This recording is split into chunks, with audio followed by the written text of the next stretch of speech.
Bonjour.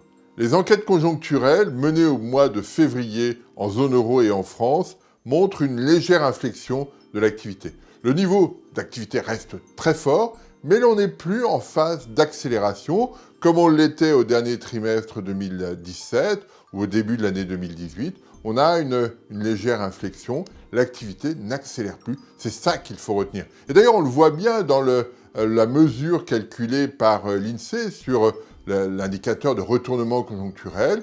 On n'est plus en phase d'accélération brutale, on n'est pas du tout en phase de ralentissement, mais on est un peu entre deux eaux, dans une situation qui reste forte, l'activité reste forte, la dynamique de l'emploi reste forte, mais on n'attend pas d'accélération nouvelle. Alors, ça ne remet pas en cause du tout les prévisions qu'on pouvait avoir sur la zone euro à 2,3-2,4% pour 2018 ou pour la France autour de 2%. Là-dessus, il n'y a pas de souci.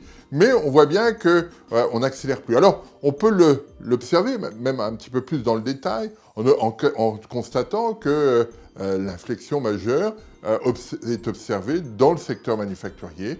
Il va un petit peu moins vite au mois de février.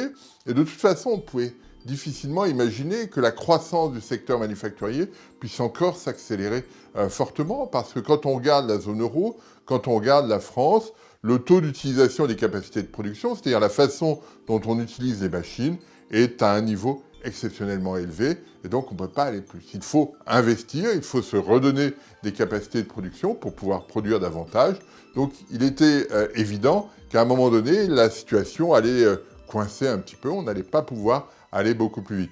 C'est ce qui se passe au cours de ce premier trimestre, mais ça n'est pas pour autant que la situation s'inverse brutalement et qu'on est au bord de l'inflexion conjoncturelle et du ralentissement. Pas du tout.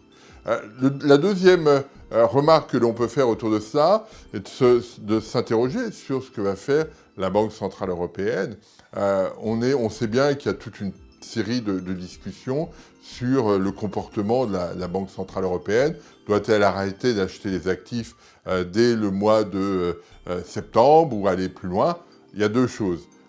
L'inflation reste faible et restera probablement faible, y compris en septembre prochain. Donc c'est une incitation pour la Banque Centrale Européenne de maintenir une politique monétaire accommodante. Et puis, il va falloir observer l'évolution de cette inflexion conjoncturelle.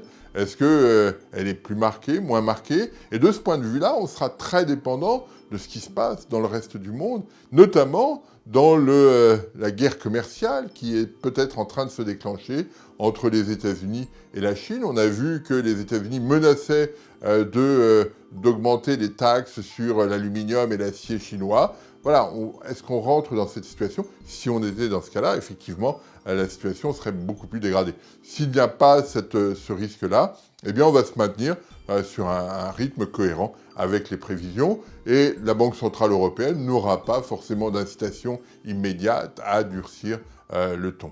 Donc voilà l'environnement.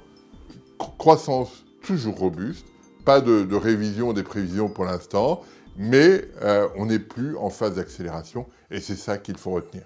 Je vous remercie.